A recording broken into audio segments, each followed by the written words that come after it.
93 विभाग टोटल है। मिनिस्ट्री भारत सरकार में हर जो भी मिनिस्ट्रियां हैं उनमें सबसे बड़ा कार्यालय होता है सचिव कार्यालय।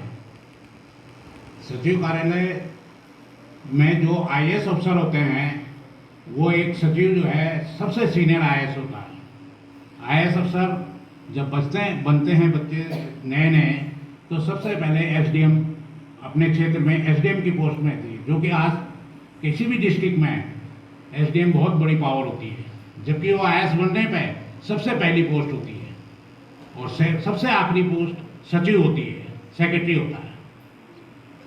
मैं जिस मंत्रालय में हूँ, नागर विमानन मंत्रालय, उसका मुख्य कार्य जितनी भी विमानन सेवा हैं, जितनी भी एयरलाइंस हैं, जितने भी एयरपोर्ट्स हैं भारत से, आप बनेंगे भविष्य में, आप कोई उपलब्धि हासिल करते हैं तो सिर्फ आपका ही नाम नहीं रोशन होता, आपका परिवार का, उसके बाद आपके गांव का, आपके समाज का, और ख़ास तौर पे जिन शिक्षकों ने आपको शिक्षा दी है उनका बहुत बड़ा जो है नाम रोशन होता है। उस टाइम पर वो गर्व से उनका सीना चौड़ा हो जाता है कि हाँ हमारे विद्यार्थी है। हम अगर आप सब में से भी कोई अगर बच्चा 12th में या किसी भी क्लास में, अपनी क्लास में टॉप आता है तो हमको बहुत खुशी होती है। प्रिंसिपल महोदय, समस्त टीचरगण और यहाँ पर मेरे साथ आए ग्राम खेड़ा की प्रधान सोमा देवी और हमारे चाचा धीरेन्द्र सिंह रावत और मेरे बड़े भाई सतीश रावत, जो CBWD केंद्रीय लोक निर्माण विभाग से रिटायर हुए हैं 2 साल पहले, और मेरे छोटे भाई कुलदीप रावत, उसके बारे में तो आप लोग जान ही गए होंगे, उड्डयन मंत्रालय में कार्यरत हैं और अगस्त में ही वो भी रिटायर होने वाले हैं। तो इसके बाद फ्री हो जाएंगे तो हर साल मैं इनको अपने साथ लाया करूँगा। तो बच्चों, आप लोग, आज तो वैसे मैं फुर्सत में हूँ, जब भी मैं आता था 2 शब्द बोल के चल देता था, क्योंकि मैंने मांडू स्कूल में भी जाना है, तो आज फुर्सत में आप लोगों के साथ रहूँ तो ठीक रहेगा, ये जल्दी तो नहीं है। तो मैं थोड़ी सी कुछ बातें ये बताना चाह रहा था कि देखो, मेरा ये किताब देने का उद्देश्य ये नहीं है कि क्या मेरे पास बहुत पैसा है या मैं बहुत बड़ी नौकरी करता हूँ। मेरा ये है कि आप लोगों से जुड़ूं और आप लोगों को ये चीज़, जो बातें कोई नहीं बताता, जैसे कुलदीप भाई ने बताया उड्डयन मंत्रालय के बारे में, मुझे खुद नहीं पता था कि हेड ऑफिस कहाँ है अब तक। वो मेरे साथ ही रहता है, हमारा ऊपर नीचे फ्लैट है, और मैं सोचता था दिल्ली में, मगर जैसे अभी उसने बताया कहाँ पे है, कनाडा में। तो ये नई जानकारी जो है तभी आप लोगों को मिलती है। और जैसे कुलदीप भाई ने बोला कि आप लोगों के बीच से ही बड़े अफसर निकलते हैं, एसडीएम, उसके बाद एडीएम, उसके बाद डीएम, और यही लोग प्रधानमंत्री कार्यालय, जब बहुत अच्छे सीनियर लेवल पे पहुंचते तो पीएमओ में काम करते प्रधानमंत्री कार्यालय में। तो मुझे इन सब लोगों के साथ काम करने का मौका, ठीक है ना, जो केंद्र सरकार के अधीन आता है। तो बच्चों, मेरा कहने का मतलब ये है कि आप इतनी लगन से अपनी पढ़ाई करें। अब मुझे तो मौका नहीं मिला पढ़ने का, क्योंकि इतनी समझ नहीं थी। स्कूल जाते थे, बस्ता फेंका, उधर गए इधर गए, उछले कूदे। मगर आज पता लगता है कि पढ़ाई लाइफ में, जीवन में कितनी महत्वपूर्ण है।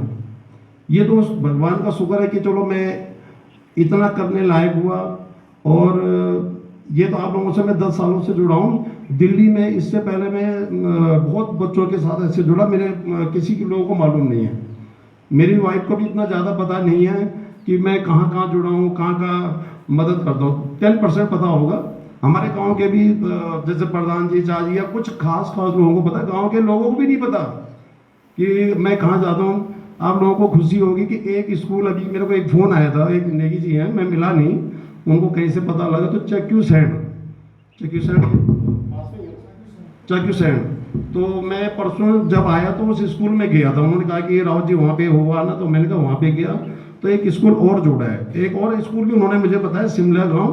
तो टाइम का अभाव है, वैसे कोशिश करूंगा जाने की, उन बच्चों के लिए भी सामग्री आई है। और एक और स्कूल जोड़ा हमने, मांडू गांव।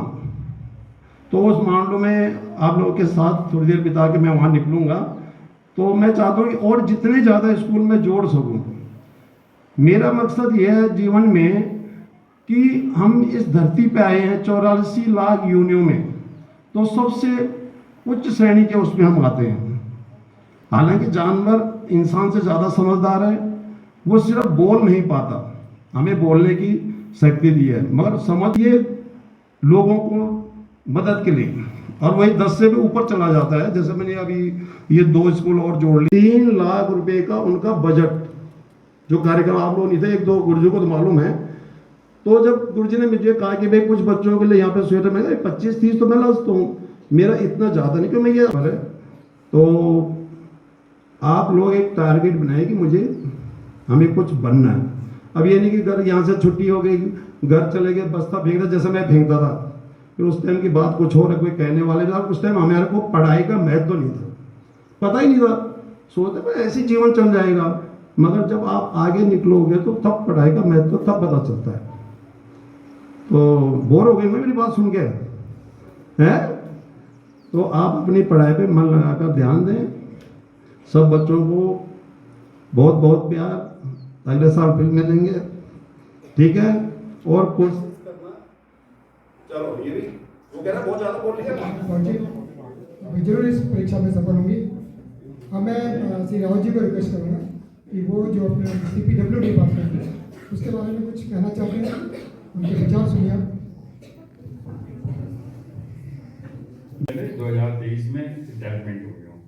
मैं इस दौरान में मेरा सौभाग्य रहा कि मैं 3 साल लवासना अकेडमी, लाल बहादुर शास्त्री राष्ट्रीय प्रशासनिक अकादमी, जहाँ से IAS ऑफिसर, ICS, IRS और IFS जो भी मतलब प्रशासनिक सेवा में निकलते हैं, मैसूरी में लवासना मसूरी में लाल बहादुर शास्त्री राष्ट्रीय प्रशासनिक अकादमी है। तो वहाँ पे 3 साल मुझे सेवा का मौका मिला है, और मैं आप लोगों से यही एक उम्मीद करूँगा कि अच्छे मन लगा के पढ़ाई करिए और आगे बढ़िए। वहाँ पे हम देखते वहाँ पे में वो लोग निकलते हैं। तो मैं ज़्यादा नहीं कहते हुए यही कहूँगा कि आप लोग पढ़ाई में अपना ध्यान दें और आगे बढ़ें, आगे मेहनत करें, जरूर करें।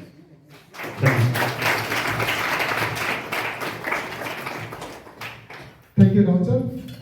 तो देखिए बच्चों,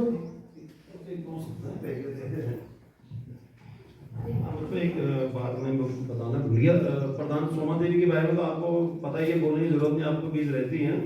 उदय भाई ने अपने बारे में बताया, और उदय भाई रिटायर हो जाएंगे, उनके अफसोस है, कभी जहाज कहीं किसी को दिक्कत आए तो बता देना, भाई के नंबर लेके। अच्छा, जो मैं कहने जा रहा था, धीरेन्द्र सिंह रावत, ये दिल्ली IIT से रिटायर हुए, चाची कब हुआ था? 2019 में। देखिए, आप सेवा भाव, ये जरूरी है कि मैं किताब दे रहा हूँ, मेरा छोटा सा उद्देश्य ये है, आप दूसरे तरीके से भी सेवा कर सकते हैं। ये दिल्ली IIT के अंदर डिस्पेंसरी के अंदर थे, मतलब एक हॉस्पिटल डिस्पेंसरी, समझ गए ना? तो ये वहां पे रह के इन्होंने लोगों की बहुत सेवा की। अब किस तरह, जैसे बाहर के लोग, आप या मैं हूँ, हालांकि मैं तो सरकारी और मुझे तो दवाई की कोई वो नहीं है, सब गवर्नमेंट ने कर दिया, मगर जितने गांव और गांव के अंदर जो इनकी ये चीजें तभी जाके मालूम होती है जब हम एक दूसरे को बता। कोई अपने आप तो कह नहीं देगा कि मैं ये हूँ, मैं वो हूँ। एक दूसरे के बारे में हमें ही बताना पड़ता है कि भाई ये चीज इन्होंने की अपने जीवन में। तो कहने का मेरा मतलब ये था कि आप लोग भी सेवा भाव अभी से, कोई जरूरी है कि आपने कोई बहुत बड़ा करना है वो छोड़ दिया जाए और कुछ नए एडमिशन जो है उनको छोड़ दिया जाए। तो मेरे को सभी बच्चे जो है हरीश रावत जी को जानते हैं, ठीक है ना? ये आप अच्छे से जानते हैं उनको, और पिछले कई सालों से, जैसे हरीश रावत जी बोल रहे थे, हरीश रावत जी जो है हमारे बीच में लगातार आते हैं, और ये जो कार्यक्रम है कॉपीज डिस्ट्रीब्यूशन करते हैं, कॉपीज डिस्ट्रीब्यूशन का एक प्रोग्राम जो रहता है उनका, ये हर साल जो है उनकी तरफ से ये आयोजित किया जाता है। तो सर्वप्रथम तो पहले मैं आप सभी का विद्यालय परिवार की ओर से पहले स्वागत करता हूँ, और साथ ही साथ अपने विद्यालय परिवार और सभी बच्चों की तरफ से आपको बहुत बहुत धन्यवाद, बहुत बहुत आभार। ये अभी रावत जी ने आपको बताया कि आप बच्चों के लिए और एक चीज और बताई उन्होंने, जैसे कि उनका उद्देश्य क्या था, इसका उद्देश्य क्या है उनका, क्यों बांटते हैं, क्यों बांट रहे हैं, उस पर ऐसे कॉपीज क्यों दे रहे हैं। तो उन्होंने स्पष्ट रूप से बताया है कि आप लोग का जो ध्येय होना चाहिए, जो टारगेट होना चाहिए, वो है आपकी पढ़ाई। अभी बताया उन्होंने कि भाई हम लोग, उन्होंने अपने बारे में बताया कि हमारा तो ध्यान रहा नहीं इतनी पढ़ाई पे, लेकिन आप लोग जो है वो अपना फोकस रखें अपनी पढ़ाई में, ये उनका मेन उद्देश्य भी है। राहुल जी का बहुत बहुत धन्यवाद, बहुत बहुत आभार देता हूँ। और ये सब है, जो प्यार है आप बच्चों के लिए बना रहे हैं, इन्हीं शब्दों के साथ। और इनकी मदद करने के लिए राणा सर प्लीज।